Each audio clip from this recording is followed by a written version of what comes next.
Yeah, I'll give you my own little thing on Mossad first, then go to spying in general.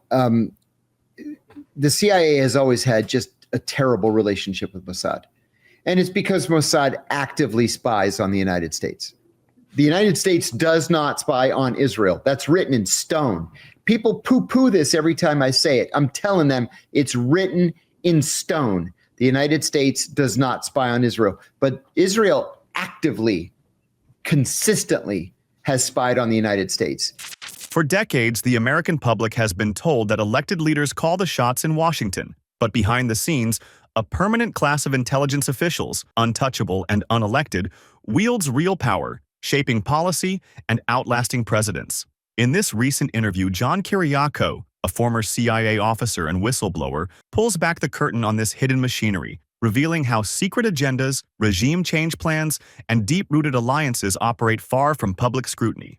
Today, we expose the truths authorities would rather keep buried. The first time I ever considered the notion of a deep state, I still remember it. It was one specific meeting.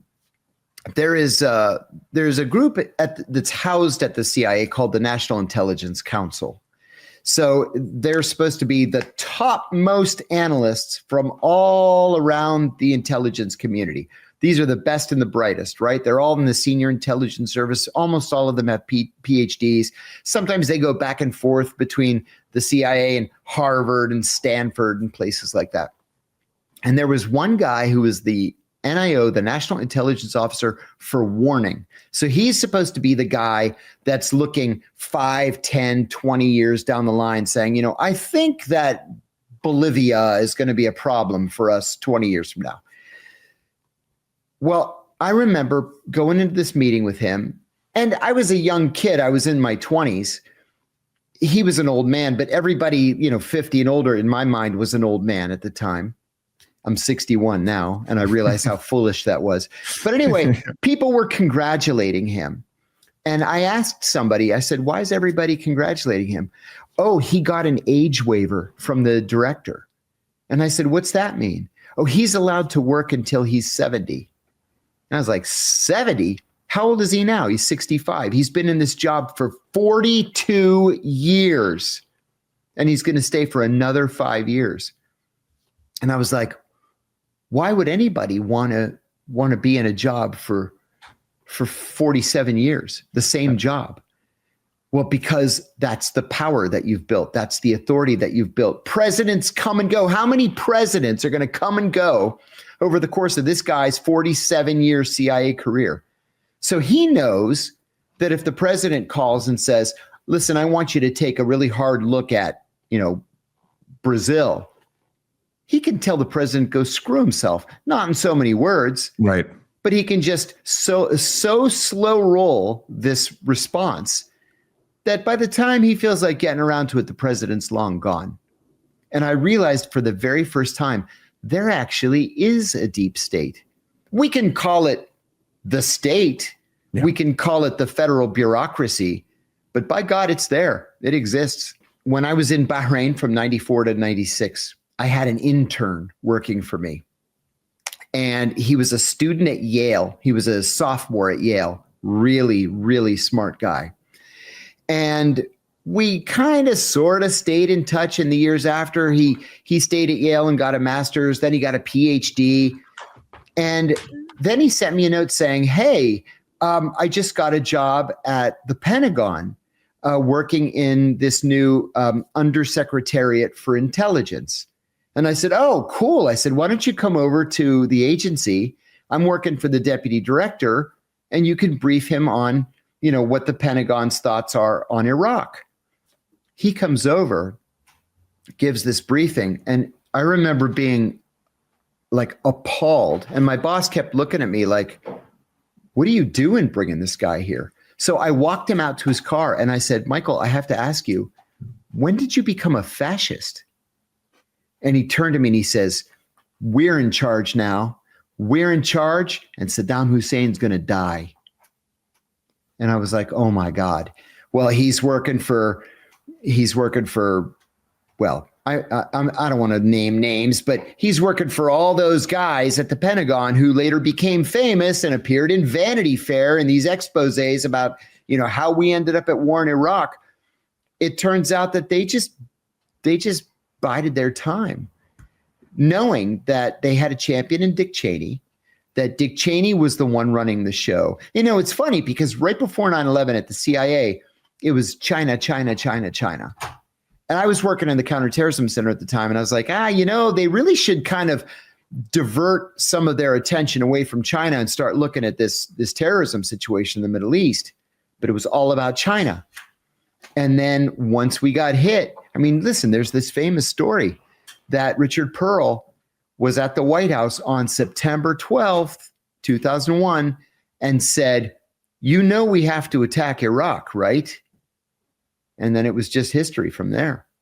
Inside the CIA, Kiriakou witnessed firsthand how the so-called deep state operates. Senior officials, entrenched for decades, can ignore or undermine presidential orders, ensuring their own priorities take precedence over democratic oversight.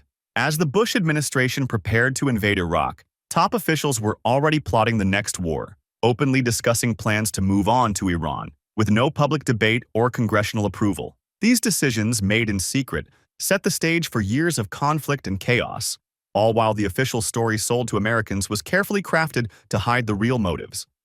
It was in February of 2003. Oh, okay, my mistake. So this is the night before we attack Iraq. I was the note taker in a meeting that is called a principals committee meeting. So it's normally chaired by the president. In this case, for whatever reason, it was chaired by Vice President Cheney.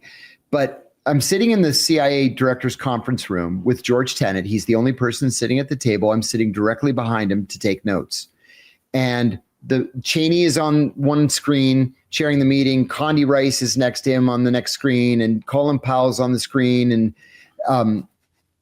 Secretary Rumsfeld is on a screen, and there are a couple of NSC senior directors, and then the head of CENTCOM, SyncCent, Commander-in-Chief of Central Command, General, who is that? Tommy Franks.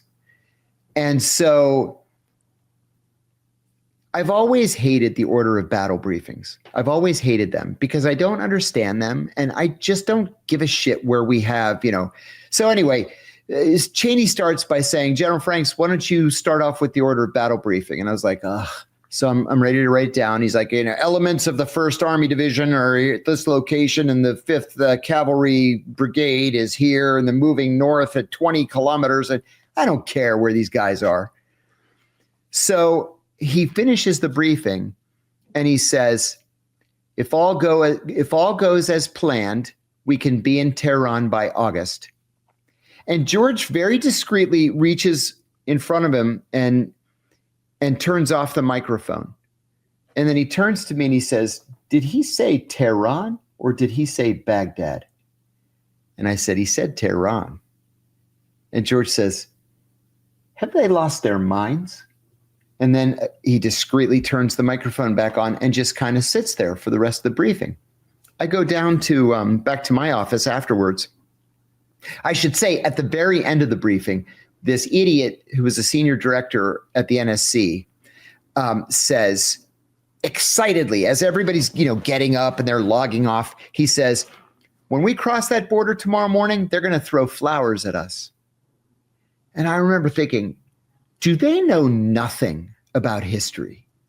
Like they must know nothing about the history of the Middle East. So I go back to the office and my boss says, how was the briefing? And I said, did you know we were going to attack Iran?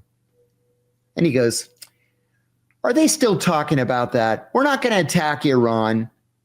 And I said, these guys know nothing about history. He said, of course they don't know anything about history. That's why they think we're going to go to Iran. We're not going to go to Iran. And then, we attacked Iraq the next day and everything turned to shit after that. The CIA has always had just a terrible relationship with Mossad. And it's because Mossad actively spies on the United States. The United States does not spy on Israel. That's written in stone. People poo-poo this every time I say it. I'm telling them it's written in stone. The United States does not spy on Israel. But Israel actively, consistently has spied on the United States. And it's not just Jonathan Pollard. There are lots of Jonathan Pollards out there. In addition to that, and this is just a little story that I've told before, I'll repeat to you. Dear friends of mine from the agency, whom I worked with very closely, sat next to the husband and wife team. When I get transferred, they get transferred to Jerusalem, okay? And they're declared to the Mossad, meaning the station chief said, these are my officers. You know that they belong to CIA. They're here to, one is going to work for the State Department in the embassy, just doing normal political work. And the other's going to go take Arabic lessons at the university. Okay, so no problem. They go to a dinner party at the ambassador's residence one night, and they come home, and all their living room furniture has been rearranged.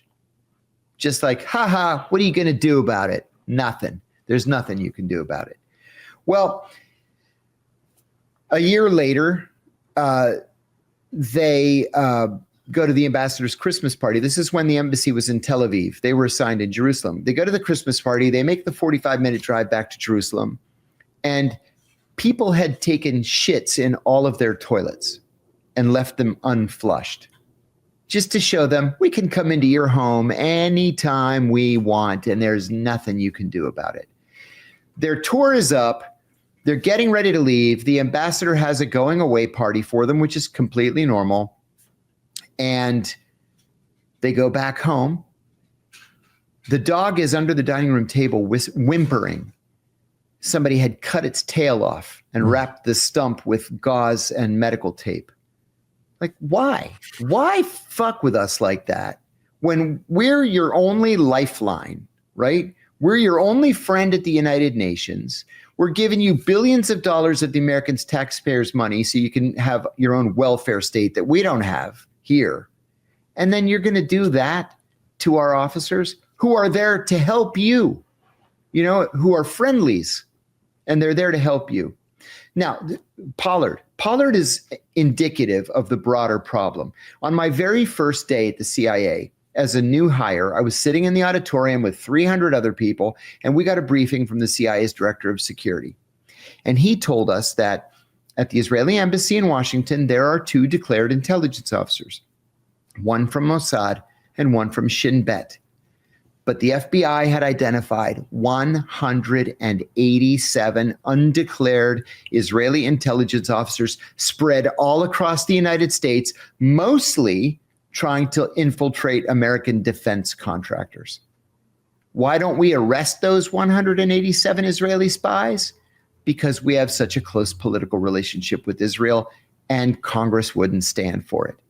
But then look at Pollard.